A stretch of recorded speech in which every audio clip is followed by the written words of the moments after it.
36 ಸೀಟನ್ನು ಕರ್ನಾಟಕ ರಾಜ್ಯದ ಜನ ಕಾಂಗ್ರೆಸ್ಗೆ ಬೆಂಬಲಿಸಿದ್ದಾರೆ. ಇವತ್ತು ಆ ಸನ್ನಿವೇಶ ಕಾಂಗ್ರೆಸ್ನಲ್ಲಿ ಯಾವುದೇ ಕಾರಣಕ್ಕೂ ಬರಲ್ಲ. ಕಾರಣ ಕಾಂಗ್ರೆಸ್ ಪಕ್ಷ ಗಟ್ಟಿಯಾಗಿದೆ, ಕಾಂಗ್ರೆಸ್ನ ಶಾಸಕರು ಕೂಡ ಗಟ್ಟಿಯಾಗಿದ್ದಾರೆ.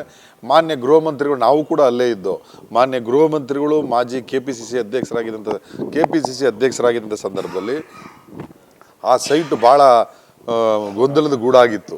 ಆವಾಗ ಅಂದಿನ ನಮ್ಮ ಮಾಜಿ ಸಂಸದರು, ಮಾಜಿ ಮುಖ್ಯಮಂತ್ರಿಗಳ ಸುಪುತ್ರಿಯಾದಂಥ ಚಂದ್ರಪ್ರಭಾ ಅರಸನವ್ರನ್ನ ಮತ್ತು ನಮ್ಮ ತನ್ವೀರ್ ಸೇಠ್ ಅವ್ರನ್ನ ಕರೆಸಿ ಮಾತಾಡಿ ಆ ಟ್ರಸ್ಟನ್ನು ಕಾಂಗ್ರೆಸ್ಗೆ ಅಲೈನ್ಸ್ ಮಾಡಿ ಕಟ್ಟಡವನ್ನು ಕಟ್ಟಬೇಕು ಅಂತ ಹೊಸ ರೂಪವನ್ನು ತಂದುಕೊಟ್ಟವರು ಮಾನ್ಯ KPCC ಅಧ್ಯಕ್ಷರಾಗಿದ್ದಂಥ ಪರಮೇಶ್ವರ್ ಅವರು ಅದೇ ಕಾರಣಕ್ಕೆ ಆಫೀಸು ಈಗ ಮುಖ್ಯಮಂತ್ರಿಗಳಿದ್ದಾರೆ, ಅವ್ರ ಕಾಲದಲ್ಲೇ ಶಂಕುಸ್ಥಾಪನೆ ಮಾಡಿ ಅವ್ರ ಕಾಲದಲ್ಲೇ ಬಿಲ್ಡಿಂಗ್ ಉದ್ಘಾಟನೆ ಮಾಡಲಿ ಅನ್ನೋ ಉದ್ದೇಶದಿಂದ ಹೇಳಿದ್ದಾರೆ ವಿನ ಬೇರೆ ರೀತಿಲಿ ಹೇಳಿಲ್ಲ. ಸಾಧ್ಯ ಇಲ್ಲ. ಕಾಂಗ್ರೆಸ್ಸು ಗಟ್ಟಿಯಾಗಿದೆ.